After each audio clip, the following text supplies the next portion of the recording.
حدیث نمبر 1493۔ حضرت عبد الرحمن بن یزید فرماتے ہیں حضرت عثمان غنی رضی اللہ عنہ نے ہمیں منا میں 4 رکعت پڑھائی۔ یہ بات حضرت عبداللہ بن مسعود رضی اللہ عنہ سے بیان کی گئی تو انہوں نے انا للہ و انا الیہ راجعون پڑھا۔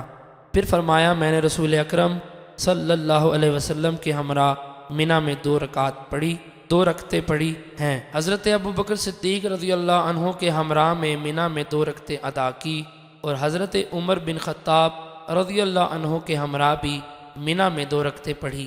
کاش کے 4 رکعات میں سے میرا حصہ 2 رکعتیں قبول ہوں۔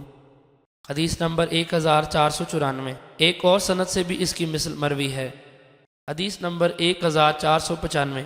حضرت حارثہ بن وہب رضی اللہ عنہ فرماتے ہیں میں نے رسول اکرم صلی اللہ علیہ وسلم کے ساتھ منا میں اس وقت 2 رکعتیں پڑھی جب سب سے زیادہ امن تھا۔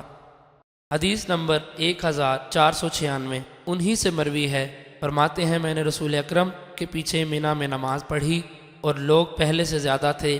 حجۃ الوداع کے موقع پر آپ نے 2 رکعت پڑھی۔